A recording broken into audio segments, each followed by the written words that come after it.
এই যেন বাংলাদেশের বুকে গড়ে ওঠা ছোট্ট একটি আমেরিকা শহর। আমি কেন কথাটি বলছি আপনারা ভিডিওটি দেখলেই বুঝতে পারবেন যে আসলে আমি কথাটা কতটা সত্য বলছি। এখানে ভিতরে দেখলেই বোঝা যায় যে কত পরিচ্ছন্ন আর একটা সুন্দর পরিবেশ। তো এটা কোথায় আর কিভাবে আসছি এটা কিন্তু আপনাদেরকে প্রথম পর্বে বলেছিলাম। এখন আমি আপনাদেরকে দেখাবো ভিতরে কি কি আছে আর আমরা কোথায় কোথায় যাই আর কি কি করি। তো দেখেই বুঝতে পারছেন যে কতটা সুন্দর আর মনোরম পরিবেশ। এখানে কিন্তু অনেক মানুষের আনাগোনা হয়। তো চলুন আমরা মূল কথায় চলে যাই। তো মূল কথা হচ্ছে ঢুকেই প্রথমে দেখলাম ঈদ মোবারক লেখা আছে। যদিও এই ভিডিওটি করা ছিল আমাদের রোজার ঈদে, ভিডিওটি এখন এডিট করছি, আসলে কিছু সমস্যার কারণে এডিট করা হয় না। তো এখানে দাঁড়িয়ে দেখলাম অনেকেই ফটোশ্যুট করতেছে, তো আমরা ভাবলাম কেননা আমরাও একটু ফটোশ্যুট করি। তো এখানে আমরা ছিলাম আমি, আমার শ্বশুর, আমার শাশুড়ি, আমার শালা শালি এবং আমার ওয়াইফ আর আমার ছেলে। তো আমরা সবাই মিলে এখান থেকে খুব সুন্দরভাবে কিছু ফটোশ্যুট করে নিলাম। ফটোশ্যুট করা হলে আমরা গুটি গুটি পায়ে আগাচ্ছি ভিতরের দিকে।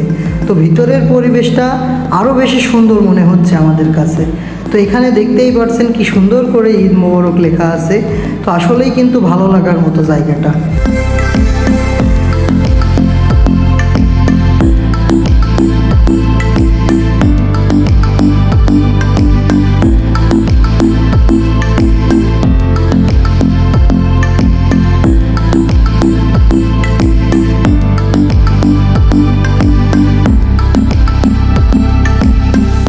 তো আমাদের ফটোশ্যুট করা শেষ, এখন আমরা আগাচ্ছি ভিতরের সাইডে।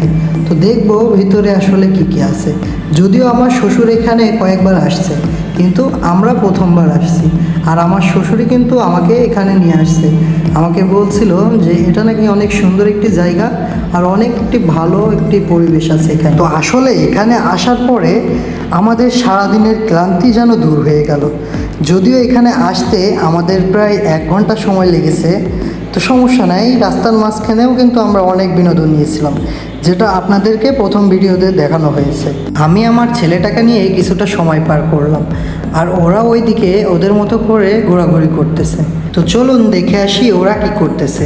তো এখানে আসার পরেই দেখতে পারলাম যে ওরা এখানে এই ঝর্ণার পাশে কিছু ফটোশ্যুট করতেছে।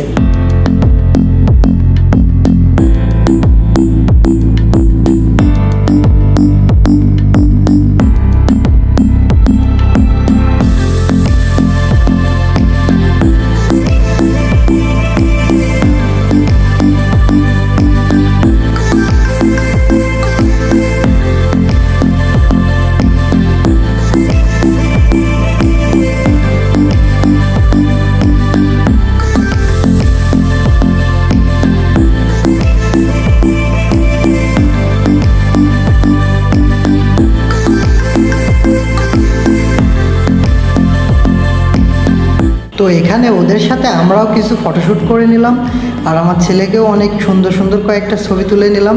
তারপরে আমরা চলে গেলাম অন্য জায়গায়।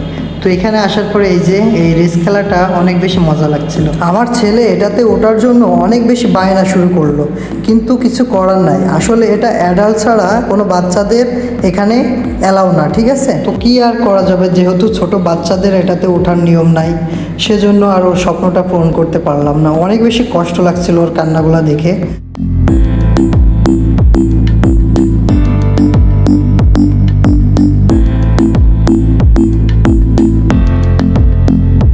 আমি ভিডিওর প্রথমেই বলেছিলাম যে বাংলাদেশের বুকে ছোট্ট একটি আমেরিকা।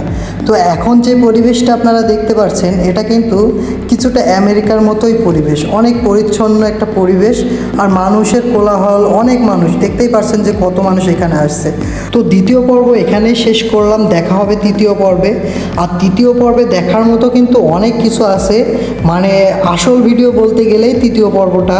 তো সবাইকে দেখার অনুরোধ রইল। তো সবাই ভালো থাকবেন, সুস্থ থাকবেন, আল্লাহ হাফেজ।